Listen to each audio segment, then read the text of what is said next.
গণেশ বিপত্তারিণী ব্রত কথা। গণেশ বন্দনা বন্দিদেব গজানন বিধি গৌরীর নন্দন বিধি বিষ্ণু বিষ্ণুনাথ তব তুলনন সর্ববিঘ্ন নাশ হয় তোমার স্মরণে অবৃত্তি তোমার পূজা বন্দিনী এক্ষণে বিপত্তারিণী ব্রত কথা আরম্ভ।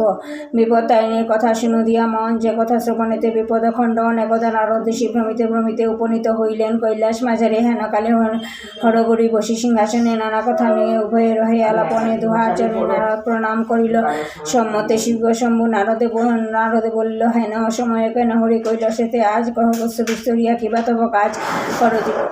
মহামণি বলেন, শম্ভুরে জিজ্ঞাসিতে কিছু কথা এনু তব কাছে। মর্তবাসী নারীগণ আছে বড় দুঃখে, কোন ব্রত পালনেতে রবে তারা সুখে করেছে ক্রন্দন। তারা শুনো দিয়া মন, বিপদে থেকে পাকড়ে বিপদ তারণ। শিব কহে, হে মহর্ষি, তুমি ভালো কথা জিজ্ঞাসিলে। বিপত্তারিণীর ব্রত এই ফল মিলে, স্বামী পুত্র পরিজন দীর্ঘায়ু হয়, আর মনোনয়তে সে থাকিবে নিশ্চয়। তো এখন করছি ব্রেকফাস্ট। আজকে ব্রেকফাস্টে খাচ্ছে চাউমিন। আচ্ছা, তো চলো ব্রেকফাস্ট করে নিই। দুপুরে কি রান্না করছি, কি করছি নিশ্চয়ই তোমাদের সাথে শেয়ার করবো। তো চলো ব্লগটা দেখতে থাকো আর সঙ্গে থাকো।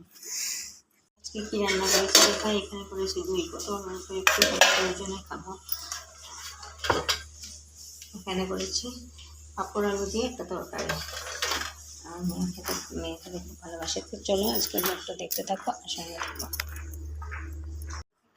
আজকে ডেলিভারি পেলাম একটা কুর্তি, ফুল কটনের হোয়াইট কালারের। এটা আনিয়েছি। কেমন করে বলো কিরকম হয়েছে সবাই? প্যান্টটা দেখাও। আর এটা হচ্ছে এটার সাথে প্যান্ট। এত সস্তা, এত চিপে পেয়েছি। চলো ব্লগটা দেখতে থাকো আর সঙ্গে থাকো। এখন সন্ধ্যার সময় চায়ের সাথে খাচ্ছি চা। আর এই যে পেটিসগুলো বেকারিতে গিয়েছিলাম বাজারে মেয়েকে আনতে, যে পেটিসগুলো নিয়ে এসেছি। এখন চায়ের সাথে খাচ্ছি চা আর পেটিস। তো চলো আজকের ব্লগটাকে এখানে শেষ করছি। যদি কিছু ভালো লেগে থাকে তাহলে লাইক করবে, কমেন্ট করবে, শেয়ার অ্যান্ড সাবস্ক্রাইব অবশ্যই করবে। তো আজকের মতো tata, bye bye, good night.